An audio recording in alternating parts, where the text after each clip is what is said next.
work in learning technology. My background's originally in archaeology. I know we've got one other archaeologist here. How many more have we got? We've got one. You count? Yeah, you're an archaeologist. Oh, it's good to have some archaeologists around. But I've worked in the domain of learning technology for about 20 years now. And for the last 10 years, I've focused primarily on supporting the uptake of open education technology, resources, policy and practice. And in actual fact, I've worked with Alison for a number of years at the beginning of my career as a learning technologist. And it was through learning technology and open education that I came to join the Wikimedia community. And I think the first Wikimedia event that I ever took part in was this one, OERDE, which was a cross-sector open education conference hosted by Wikimedia Deutschland in 2014. And I remember being really impressed by the really wide range of innovative projects and initiatives from across all sectors of German education. And it really opened my eyes to the potential of Wikimedia to support the development of digital literacy skills while enhancing the student experience and enriching our shared knowledge commons. And I think we've seen plenty of really inspiring examples of this in action today from universities around the UK. So what I want to talk about this afternoon is to explore the relationship between the Open Education Conference community, to explore the relationship between the Open Education domain and the Wikimedia domains and the common purpose that they share, to widen access to open knowledge, remove barriers to inclusive and equitable education, and work towards knowledge equity for all. And I also want to turn our attention to some of the structural barriers and systemic inequalities that we've spoken about today that prevent equitable participation in and access to open knowledge. We'll begin by taking a brief look at some recent global policy initiatives in this area before coming back closer to home to look at the University of Edinburgh's support for both open education and Wikimedia and how that forms part of our institution's strategic commitment to creating and sharing open knowledge. But to begin with, though, I want to take a step back and look at what we mean when we talk about open education. And if you've heard me speak before, I apologise if I'm going over old ground here, and I know that we have got plenty of learning technologists here who will be familiar with this already, so please forgive me. The principles of open education were outlined in the 2008 Cape Town Declaration, one of the first initiatives to lay the foundation of what it referred to as the emerging open education movement. This declaration advocates that everyone should have the freedom to use, customise and redistribute educational resources without constraint in order to nourish the kind of participatory culture of learning, sharing and cooperation that rapidly changing knowledge societies need. Now that sounds a lot like the goals of the Wikimedia community, doesn't it? Which is hardly surprising because one of the authors of the Cape Town Declaration was Jimmy Wales, and I must admit I'd actually forgotten this until I was writing this talk. And in a press release to mark the launch of the Cape Town Declaration in 2008, Wales was quoted as saying, "Open education allows every person on earth to access and contribute to the vast pool of knowledge on the web. Everyone has something to teach, and everyone has something to learn." The Cape Town Declaration is still an influential document, and it was updated on its 10th anniversary as Cape Town Plus 10. And I can highly recommend taking a look at this if you're interested in the principles of open education. Unsurprisingly, engaging with Wikipedia is woven through the Cape Town 10 Declaration as a means to empower the next generation of learners, to encourage the adoption of open pedagogies, and to open up publicly funded education resources. As conceived by the Cape Town Declaration, open education is a broad umbrella term. There's no one hard and fast definition. And as Catherine Cronin has reminded us in her paper, Openness in Practice, openness is complex, personal and contextual, and it's also continually negotiated.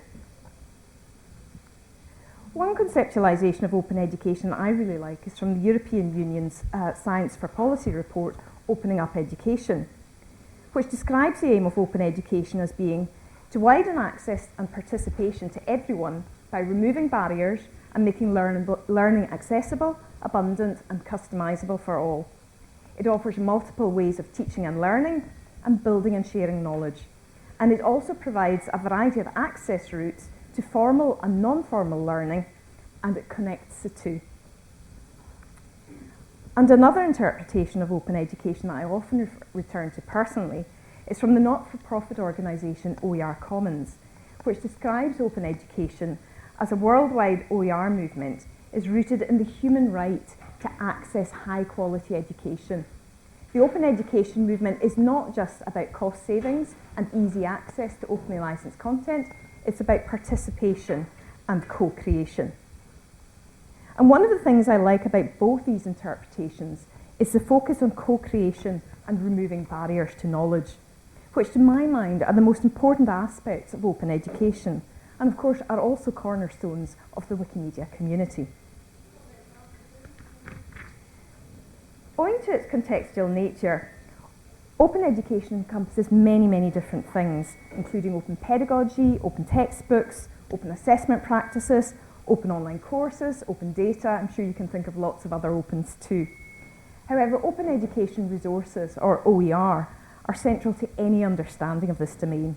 And of course, Wikipedia is frequently described as the world's biggest open education resource.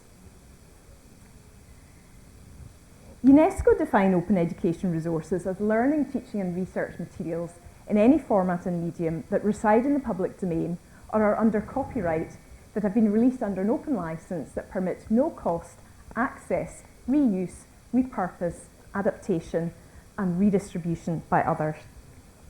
Now there's actually some controversy about the wording of this domain, which I'm not going to go into at the moment, but if you're interested, I'm happy to talk about that later. But the reason that this definition is significant is that in November last year, UNESCO made a formal commitment to actively support the global adoption of OER when it approved its recommendation on open education resources. This recommendation builds on a series of earlier policy instruments, including the 2012 Paris OER Declaration and the 2017 Ljubljana OER Action Plan. And to distinguish between these different policy instruments, declarations outline principles that UNESCO states wish to afford the broadest possible support to, so it's like a goodwill statement, while recommendations have significantly greater authority, are intended to influence the development of national laws and practices. So the fact that we now have an official UNESCO recommendation on OER is a hugely important step forward. Central to the recommendation is the acknowledgement that the role that OER can play in achieving United Nations Sustainable Development Goal 4, the recommendation that recognises in building inclusive knowledge societies, open education resources can support quality education that is equitable, inclusive, open and participatory, as well as enhancing academic freedom and professional autonomy of teachers by widening the scope of materials available for teaching and learning. And the recommendation outlines 5 areas of action. Equality and diversity is centred throughout the recommendations, with the acknowledgement that in all instances, gender equality should be ensured and particular attention paid to equity and inclusion for learners who are especially disadvantaged due to multiple and intersecting forms of discrimination. And this echoes UNESCO Assistant Director for Education Shan Tang's summing up at the end of the second OER World Congress in Ljubljana in 2017, when he said, "To meet education challenges, we can't use the traditional way. In remote and developing areas, particularly for girls and women, OER are a crucial means to reach sustainable development goals. OER are the key." Now, how member states choose to action the UNESCO OER recommendation and what impact it will have globally remains to be seen. However, a coalition of organisations committed to promoting open education worldwide, including the Commonwealth of Learning, Creative Commons, Spark and Open Education Global, has been established to provide resources and services to support the recommendation of the implementation of the recommendations. And this coalition came together, I believe, just right at the beginning of this year, so I'm not sure it's even met yet, but it will be interesting to see what impact that has. Running in parallel with the development of the UNESCO recommendation, The Wikimedia Foundation has been undertaking its own movement strategy exercise, and we've spoken about this a little bit today already. And the aim of this is to shape the strategic direction of the movement and outline the processes required to enable Wikipedia to achieve its goal of becoming the essential infrastructure of the ecosystem of free knowledge by 2013. And over the past 3 years, volunteers, staff, partners and other stakeholders from across the Wikimedia global community have been involved in an ambitious process to identify what the future of the movement should look like and how we'll get there. And although the process mechanism for scoping the movement strategy could hardly be more different from the formal process of ratifying the UNESCO OER recommendation, both are underpinned by common principles that seek to achieve broadly similar goals. The movement strategy is still under development, but it outlines 13 recommendations to build a shared future and bring the Wikimedia movement's vision to life. And I'm not going to go into all 13 of these recommendations, but you can find out more about them by visiting the URL here. And I believe the consultation process is closing.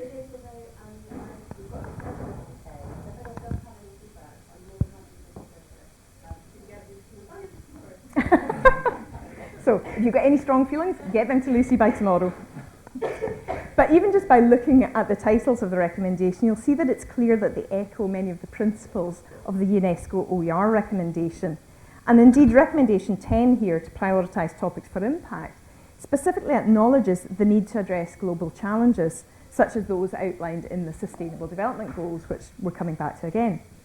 And there are many other areas of commonality between the global open education movement among the other recommendations.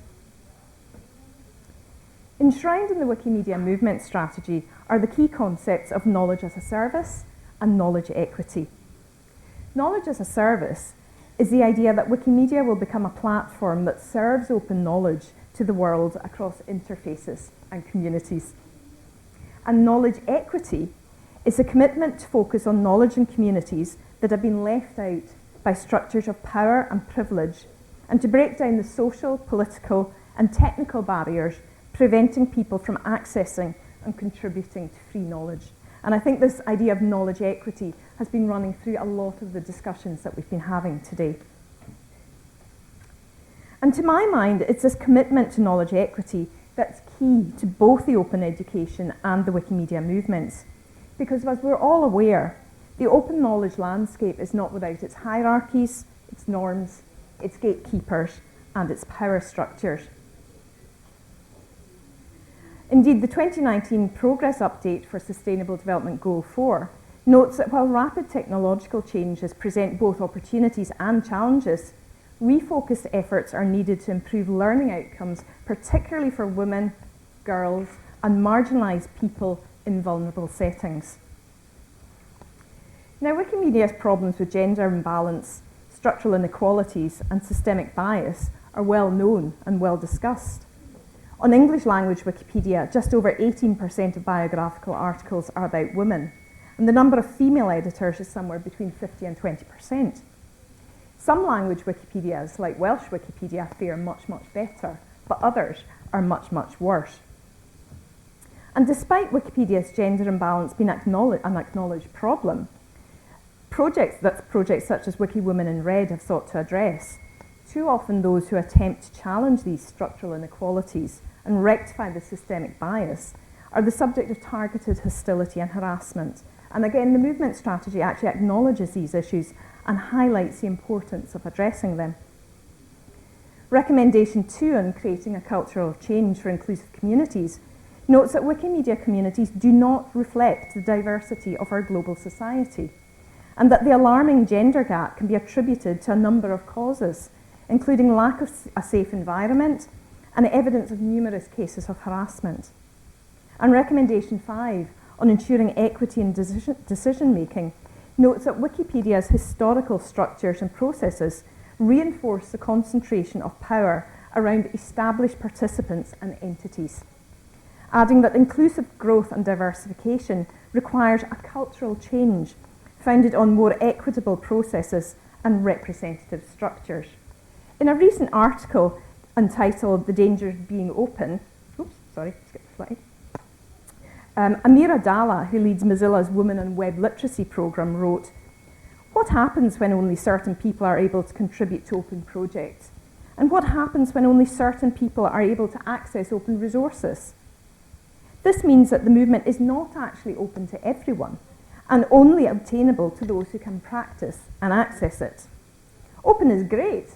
Open can be the future, if and only when we prioritise structuring it as a movement where anyone can participate and protecting those who do."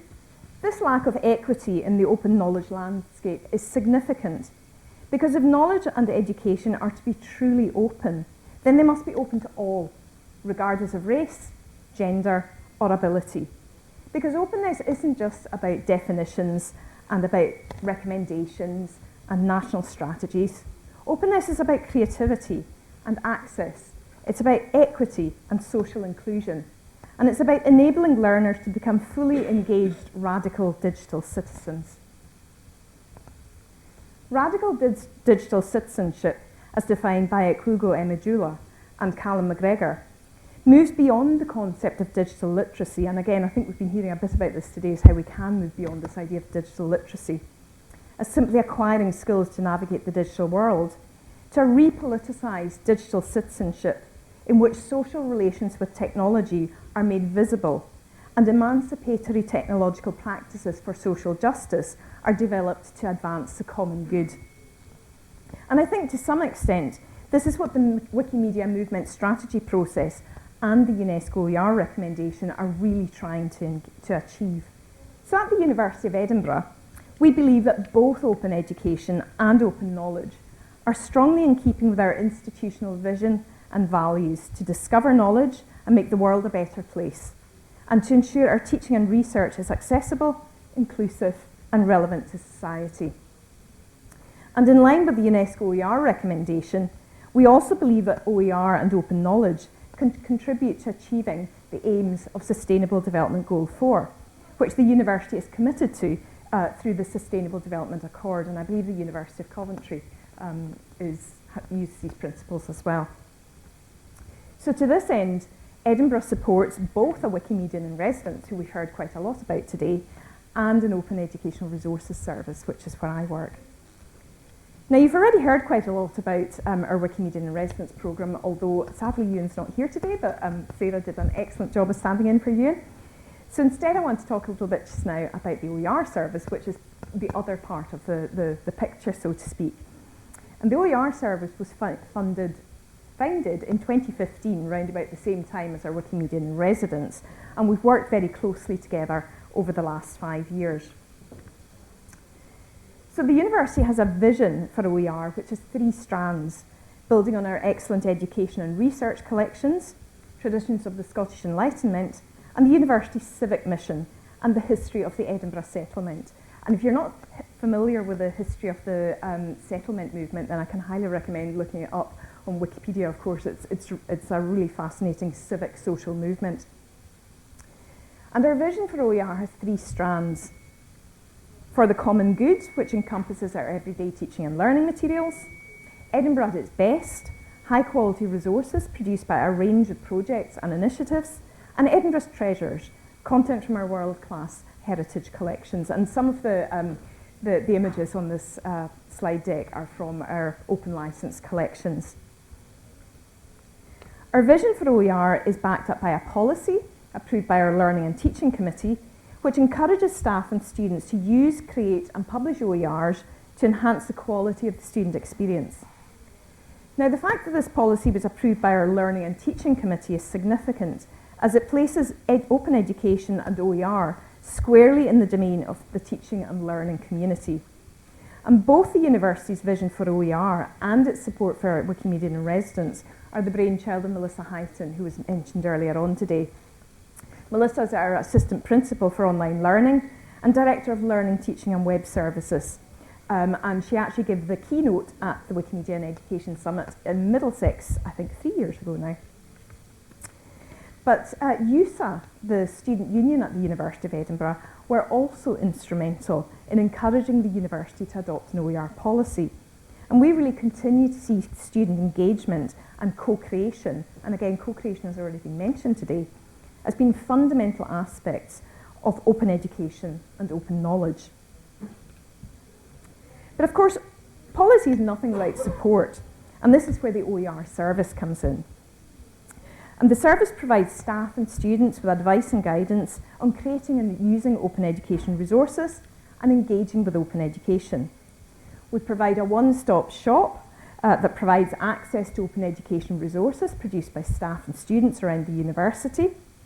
And we place openness at the centre of strategic technology initiatives, such as our lecture recording programme, our academic blogging service, our MOOCs, and our distance learning at scale projects. And like our Wikimedia in Residence, the OER service focuses on digital skills development, and we run a wide range of digital skills workshops for staff and students on copyright literacy, open licensing, OER, and playful engagement. And I know that when I talk about the OER service, it sounds very grand, but this is actually the entirety of our OER service. The OER service is 1.5 people. So it's myself and my colleague, Charlie Farley, and I only work part-time, and I also do lots of other jobs around the university as well. So it's actually quite a small-scale initiative. I would recommend reckon it's probably just over 1 FTE. Do you kids have a penguin? Of course we have a penguin. We have several penguins. Now, the idea that this notion of copyright literacy was mentioned earlier on. Who was it? Was it you that mentioned that people are terrified by copyright? And we see the development of copyright literacy skills as being particularly important, as it helps to mitigate a phenomenon that Melissa has referred to as copyright debt. If you don't get the licensing of educational content right first time round, it will cost you to go back and fix it further down the line. And the cost and the reputational risk to the university could be significant if copyright is breached. And this was actually one of the key value propositions for investing in strategic support for OER at the institutional level. We need to ensure that we have the right to use, adapt and reuse the educational resources that we've invested in. And I know there's been quite a lot of discussion today about how do you make the case to your institution for a Wikimedia in Residence. Well, this is how we made the case for an OER service, and the same principles apply. If you can hook that into a strategic need with your university, that's how you get the ear of senior management. And it's very common when people think about open education resources, there's a concept that they primarily benefit those out with the institution. However, open licenses help to ensure that we can continue to use and reuse the resources that we ourselves have created. Unless teaching and learning resources carry a clear and unambiguous license statement, it's difficult to know whether and in what context they can be reused. And I'm sure you'll all have come across teaching resources that were created by a colleague years ago, and they're great resources, but that colleague's retired or moved on somewhere else. You don't quite know if you can still use them or not. If you put a license statement on that stuff right from the off, then you're making an explicit statement about how things can be used. And ensuring continued access to course materials is particularly important for our many online learners. Whether they're among the 4,000 matriculated students enrolled in our online master's courses, or the 2.7 million learners that have enrolled in our wide variety of MOOCs. And continued access to MOOC content can be particularly problematic, as educational content often gets locked into commercial MOOC platforms regardless of whether it's open license. And many MOOC platforms are now actually time-limiting access to content. Now, clearly this isn't helpful for learners, and given how costly high-quality MOOC content is to produce, it's a really poor return on investment for the university as well. So in order to address this issue, the OER service works really closely with our MOOC production teams to ensure that all content can be released under an open license through our Open Media Bank channel on Media Hopper Create, which is our media asset management platform. And we now have over 500 openly licensed MOOC videos which are available to reuse, covering topics as diverse as music theory, mental health, clinical psychology, astrobiology, and the discovery of the Higgs boson particle. And these are all open license, so anyone can go in there and take them and reuse them. And we're also extending our commitment by providing open access to high quality online learning opportunities, by widening access to our scholarship, by launching a new programme of Micromasters in partnership with edX. And these micro-credentials are flexible, open to all, and provide a stepping stone from open to formal accreditation. And if you cast your mind back to the EU report I mentioned on opening up access to education, you'll remember that providing access routes between non-formal and formal education is one of the specific benefits of open education that it highlights. And openness has informed our approach to these innovative new programmes at every step of the way. So edX was chosen as a partner because it's a not-for-profit organisation and it's built on an open source platform. The technology and the policies that drive our new pedagogical approaches at scale are also open and shared. And in line with our OER policy, we're building openness into the creation of all the teaching materials that we're going to be using. So our first Micromasters on predictive analytics for business applications was launched in September, and as soon as the first run of that course is finished, we're going to be releasing all the course materials under open licence, so anyone can use them. As I mentioned earlier, at Edinburgh we really do believe that student engagement is fundamental to our institutional mission and vision to create OER and open knowledge. And argue that the best way to engage students is through co-creation. And to my mind, that's one of the most powerful affordances of both engagement with open education and engagement with Wikimedia. And I know, again, other speakers have already spoken about the importance of co-creation today. Put simply, co-creation can be described as student-led collaborative initiatives, often developed with teachers or other bodies, that lead to the development of shared outputs. A key feature of co-creation is that it should be based on equal partnerships and relationships that foster respect, reciprocity, and shared responsibility. And we've already seen plenty of examples of the benefits of co-creation in action through the inspiring Wikimedia and the curriculum activities supported by UN. But we also have a number of open education and OER creation assignments running throughout the university too. And one particularly inspiring example is the School of Geosciences Outreach and Engagement course, which gives students the opportunity to develop their own science communication projects with schools, museums, outdoor centres and community groups, creating a wide range of reusable educational resources for science engagement and community outreach. So these are projects that are developed by the students themselves, working in collaboration with other organisations. And how they scope the project, what they choose to develop, is entirely up to them. And each summer, we have the OER service employs open content curation interns. These are paid student interns who come and work with us, and they take the resources created by the geoscience students, check that they can all be open licensed, and they share them on TES resources where they can be found by school teachers. Because we don't expect primary and secondary school teachers to come to university to find teaching resources. We know that they go to TES resources, so that's where we put the open education resources designed for them. And these are all student-created resources. OER creation assignments also form an integral part of the Digital Futures for Learning course, which is part of our MSc in Digital Education. Commenting on this assignment, course leader Jen Ross said, "Experiencing firsthand what it means to engage in open education practice gives students an appetite to learn and think more.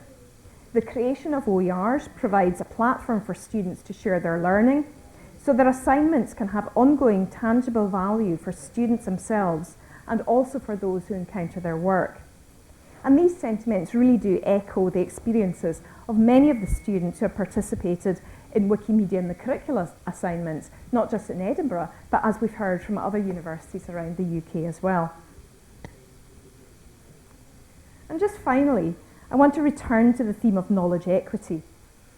Many of our open education and Wikimedia activities have a strong focus on redressing gender imbalance, centering marginalised voices, and diversifying and decolonising the curriculum, and uncovering hidden histories. Some inspiring examples include our regular Wiki Women in Red editathons, Women in STEM editathons for Ada Lovelace Day and International Women's Day, LGBT medical resources for education. We also have open education resources on LGBT issues designed for school children. Uncover Ed is a student-led collaborative decolonial project uncovering the global history of the university. And Diverse Collections showcases stories of equality and diversity within our institutional archives. And then, of course, there's the award-winning, the Witches Wikidata project, which Sarah has already mentioned, which uncovered the stories of women who were accused of witchcraft in Scotland. Projects such as these provide our staff and students with opportunities to engage with the creation of open knowledge and to improve knowledge equity. And what is particularly gratifying is that we often find that this inspires our staff and students to further knowledge activism. And again, this is what Sarah was talking about, this idea of knowledge activism and how engaging with Wikipedia can really encourage these kind of activities. So for example, this is Thomas Sanders, and he was an undergraduate history student who worked as an open content curation intern with the OER service a couple of years ago. And Thomas was also a member of the University Student History Society. And he got so enthused by the idea of engaging with open education and engaging with Wikimedia that he ran a History Society editathon as part of Black History Month. And it was a really inspiring example of how that sort of knowledge activism started to proliferate. This is Thomas and some of his history student colleagues. And talking about this experience, Thomas, in an interview with you, said that the history that people access on Wikipedia is often very different from the history that you would access in a university department. There's very little social history, very little women's history, gender history, history of people of colour, queer history. And the only way that we're going to overcome this is if people from these disciplines start actively engaging with Wikipedia and trying to correct these imbalances. I feel the social potential of Wikipedia to inform people's perspectives on the world really lies in correcting imbalances in the representation of that world. People should try to make Wikipedia accurately represent the diversity of the world around us, the diversity of history, and the diversity of historical scholarship. And all these projects are examples of knowledge equity in action. The dismantling of obstacles that prevent people from accessing and participating in education and knowledge creation, and the centering of excluded and marginalised voices. And ultimately, this is what knowledge equity is about: counteracting structural inequalities and systemic barriers to ensure just representation of knowledge and equitable participation in the creation of a shared public commons. And it's through the common purpose of knowledge equity that we can harness the transformational potential of open knowledge and open education to make real steps towards achieving the aims of Sustainable Development Goal 4, ensuring inclusive and equitable access to quality education and promoting lifelong learning opportunities for all, while supporting social inclusion and enabling learners to become fully engaged radical digital citizens. Thank you very much.